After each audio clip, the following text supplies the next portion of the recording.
The wind did not simply blow across the Wyoming territory. It howled like a lonely spirit searching for a place to rest. In the year 1885, survival for a woman depended on two things only: the strength inside her chest or the shadow of the man who stood beside her. Sarah Winslow stood alone on a frozen train platform and knew she had already lost one of those things. She had lost everything back east when a silver mine collapsed and buried her future under stone and debt. The last of her money had bought her a one-way ticket west. Now she stood at the Laram station with one small trunk and numb fingers, staring at the man everyone whispered about. They called him Ragged Caleb. He stood apart from the others, dressed in animal hides and worn wool stitched so many times it barely held together. Snow clung to his boots. His beard was thick and wild, the color of chestnut bark. He looked like a man carved from dirt and stone, a man with nothing to offer but cold hands and a harder life. The train whistle screamed like a funeral song as it pulled away, leaving Sarah behind. The sky above the station was dark and heavy, the color of a deep bruise. Winter was not coming. It had already arrived. In the West, a woman alone was not free. The law had made that clear. The local marshal had told her she could not stay in the boarding house without a husband or steady work. There were no jobs left for women like her. She had two choices only: return east to hunger and shame, or take the hand of the man waiting at the edge of the platform. His name was Caleb Vance. To the people of Laram, he was barely a man at all. He came down from the mountains twice a year to trade furs for salt and iron. He did not drink in the saloon. He did not speak unless spoken to. Folks said he lived in a hole in the ground and ate like an animal. They said he owned nothing but the rags on his back. Yet when Sarah looked at him, she did not see cruelty. His eyes were calm and deep, like still water that had seen many storms and survived them all. "I have a cabin," Caleb said quietly. His voice was low, steady, like distant thunder rolling through the hills. "It is far. The walk is hard. But you will be safe. You will be respected." Sarah looked down at her thin shoes and then toward the jagged peaks of the Wind River Range rising in the distance. She knew nothing about mountains. She knew only hunger, cold, and loss.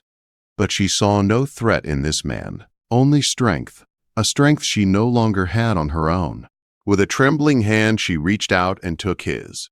The circuit judge performed the ceremony in less than 5 minutes. No flowers, no music. Just two strangers binding their lives together so they would not freeze alone. When it was done, Sarah Winslow was no longer alone in the eyes of the law. As the sun dipped behind the mountains, Caleb lifted her heavy trunk onto his shoulders as if it weighed nothing. He did not turn toward the road that led back to town. He pointed instead toward the highest ridge, the one people said no man should climb. "The path is narrow," Caleb said softly. "Follow my tracks. Do not look back." They stepped off the trail and into the dark timber. The last lights of Laram vanished behind them. Sarah felt a shiver that had nothing to do with the cold. She was not just leaving town. She was disappearing from the world. The forest swallowed them whole. The air smelled of damp earth and ancient sap. Towering pines blocked out the sky. For a long time, the only sound was the crunch of Caleb's boots breaking the frozen ground. Sarah followed, her breath coming out in short white clouds. The silence pressed against her ears. No bells, no voices. Only the great quiet of the mountains. Caleb moved with an ease that surprised her. For a man so large, his steps were light and sure.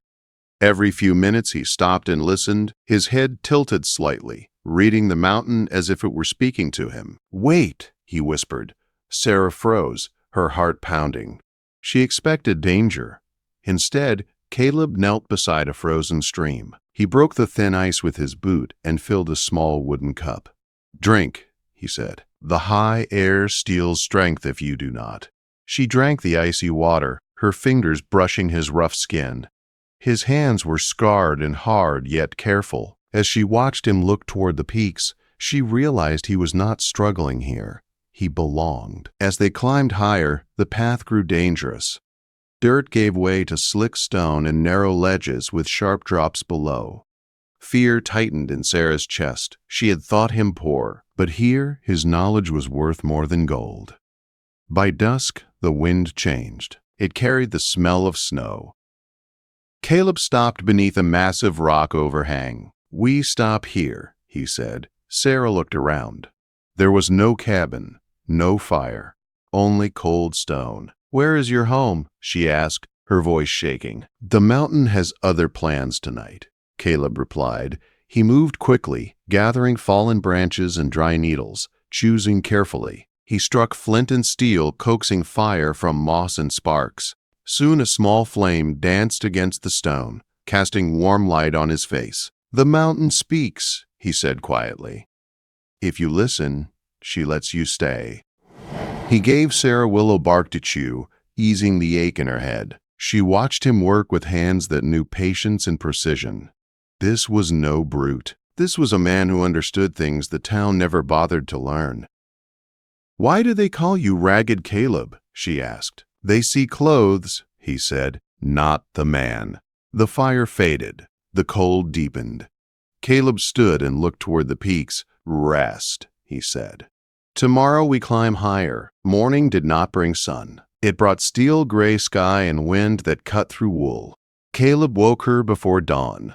"The pass is close," he shouted. "If we reach the far side, we live. If not, the snow buries us." They climbed hard, trees shrinking and twisting as the air thinned. Ice stung Sarah's face. Snow came sideways, erasing the world. She slipped. Before she could fall, Caleb caught her, pulling her into a narrow break between stones. He wrapped her in his heavy buffalo hide. "Body heat," he said calmly. "That is what matters now." As the storm raged, he spoke of stars and directions, his words steady, his voice educated. Sarah listened to his heartbeat, strong and sure. She felt safe in a way she had not felt in years. When the wind finally eased, silence followed. As Sarah shifted, something slid from inside Caleb's coat. It caught the pale light. Gold. She lifted it, her breath catching. A fine locket. Inside, a painted portrait of a woman dressed in Eastern silk. Beside it, an etched drawing. Not a cabin. A grand structure of stone and glass. Caleb's hand closed gently over hers. "That life is gone," he said. "You are not what they say," Sarah whispered. Caleb stood as the storm broke apart. The sun rose over a world of white fire. "Come," he said. "It is time you see why I brought you." They climbed above the clouds. The air grew warm, strangely soft. Caleb led her to a cliff face that looked impossible. Then he pulled aside frost-covered branches. Stone steps appeared, carved into the mountain itself. Sarah's heart pounded as they climbed. The passage opened suddenly onto a hidden valley glowing green and alive, protected from the wind. Steam rose from pools of clear water. The air smelled of warmth and earth. "This is where the mountain keeps her secrets," Caleb said. As the mist thinned, Sarah saw it. A massive structure of cedar and quartz rising from the stone, catching the light like a dream. Her breath failed her.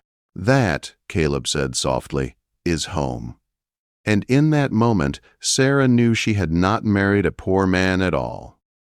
She had married a man who had hidden an entire kingdom from the world. Sarah stood frozen at the edge of the hidden valley, her breath caught somewhere between fear and wonder. The world she had known ended behind her, buried under snow and distance. Ahead stood something that should not exist in the Wyoming territory of 1885. A house of stone and glass, rising from the mountain as if it had grown there on purpose. Caleb waited beside her, giving her time. He did not rush her forward. He understood that some truths needed silence before they could be accepted. They walked slowly down into the valley. With every step, the air felt warmer, softer. Steam drifted from clear pools scattered among the rocks. Green plants clung to life where no green should exist. Sarah bent down and touched the ground. It was not frozen. It was alive. "The mountain bends here," Caleb said. "The ridges block the wind. The springs warm the earth. It stays hidden unless you know where to look." Sarah tried to speak, but no words came. She had crossed hunger, cold, and fear to get here, and now she stood in a place that felt untouched by suffering. They reached the house as the sun sank low, painting the quartz walls in gold and violet. The structure was massive but gentle. Wide eaves stretched outward to guard against snow. Tall windows reflected the sky. Heavy stone walls rose from the rock itself, fitted so tightly they seemed grown rather than built. "How did you do this?" Sarah asked quietly. "One piece at a time," Caleb said. "Over years." He opened the heavy oak door. Warm air flowed out to meet them, not smoky or damp, but clean and steady. Inside, the floor was smooth slate. Cedar walls lined with shelves reached up toward a high ceiling. Light filtered in through tall glass panels, even as dusk fell. Sarah stepped inside and felt her legs weaken. This was no trapper's shelter. This was a home built with thought and care. Books filled the shelves. Real books, not just ledgers or manuals, but volumes on plants, stars, stone, and design. Caleb lit oil lamps one by one. The light revealed a long table covered in rolled papers and tools. Blueprints, drawings like the one she had seen in the gold locket. "This is where I worked," he said, "when the storms trapped me here, when the world below felt too loud."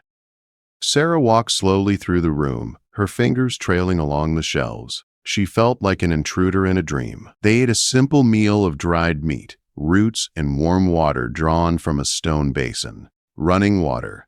Sarah stared as it flowed freely. "The spring sits higher," Caleb explained. "The pressure does the work." That night, Sarah slept in a real bed, wrapped in clean wool, listening to the soft hum of wind far above the valley. For the first time since her life collapsed back east, sleep came without fear. Morning brought quiet light and warmth.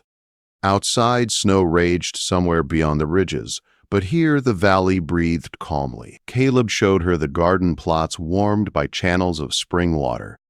He showed her storage rooms filled with dried food and tools neatly arranged. "You plan for everything," Sarah said. "I plan to survive," Caleb replied. Living came later. As the days passed, Sarah learned the rhythms of the hidden valley. Caleb taught her which plants healed and which harmed, how to read the sky even when clouds hid the sun, how to listen to silence and hear warning inside it. In return, Sarah brought order to the scattered papers and journals that filled the house. She labeled, sorted, and preserved his work. She wrote down his methods in clean, careful script. Caleb watched her with quiet gratitude. One evening, as snow piled high against the windows, Sarah asked the question that had been waiting between them. "Who were you before this?" Caleb stood by the hearth for a long time before answering. Finally, he set a gold locket on the table between them. "My name was Julian Vance," he said. "I was an architect in New York." Sarah listened as he spoke of iron frames and tall buildings, of wealth and applause, and of a wife who grew weaker as the city grew stronger, of air thick with smoke, of loss that could not be repaired. "I came west to forget," he said. "But the mountain does not let you forget. It strips you down until only truth remains." Sarah reached for his hand. "You didn't run," she said. "You built something better." The wind howled beyond the ridges, but inside the house of stone and light, two lives slowly began to knit together. And far below, the world believed ragged Caleb had vanished into the cold, never knowing that above the clouds, a new beginning had already taken root. Winter closed around the Wind River Range like a clenched fist. Storm after storm buried the peaks, sealing the hidden valley away from the rest of the world. Down below, towns disappeared under snow, and hunger crept into cabins. But above the clouds, the valley breathed on, warm and steady, as if the mountain itself stood guard. Inside the house of stone and light, life took on a quiet rhythm. Each morning, Caleb checked the water channels and the garden beds warmed by the springs. Sarah learned to harvest winter greens and dry roots for storage. She learned how to read the subtle signs of weather that never reached the valley floor, but still whispered their warnings. At night, they sat by the hearth as the wind roared far above them, unable to reach their walls. Sarah read aloud from books Caleb had carried piece by piece into the mountains. Histories, poetry, plans for buildings never built. Caleb listened, sketching as she read, his hands steady, his mind alive again. The man the town called Ragged Caleb slowly faded. In his place stood a man who laughed softly, who spoke of ideas, who planned not just survival, but a future. One evening, as snow pressed thick against the windows, Sarah stood in the library holding a small stack of journals. "These deserve more than hiding," she said. "Someday the world should know what you built here." Caleb looked at her, the firelight catching in his eyes. "I didn't build this for the world," he said. "I built it so one soul could breathe freely." Sarah stepped closer. "Then let me be that soul," she said, "with you." Spring came late to the high country, but when it arrived gently. Snow melted into singing streams. New shoots pushed through the warmed soil. The valley filled with color and life. Together, they expanded the house. A new wing grew from stone and timber. Windows opened toward the morning sun.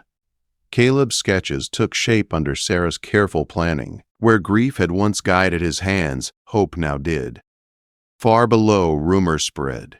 Trappers spoke of steam rising from impossible heights. Hunters told stories of green valleys hidden in winter, but no one ever found the path. The mountain kept its secret. One clear morning, Sarah stood on the ridge above the house, looking out over endless peaks. She thought of the girl who had stood trembling on a train platform, believing she had married the poorest man in the territory. She smiled. Caleb joined her, slipping his hand into hers. "They think we vanished," she said. "Let them," he replied. "We found what we needed." Years later, when the storms of life had softened into memory, the house still stood, strong and warm. A testament not to wealth or pride, but to patience, knowledge, and love strong enough to climb above the clouds. Sarah had not been rescued from the cold alone. She had been led into a kingdom built by bare hands and a broken heart that learned how to hope again. And in the silence of the high mountains, far from judgment and fear, two lives proved that the greatest treasure of the Old West was not gold buried in the ground, but a home built where the world could not take it away.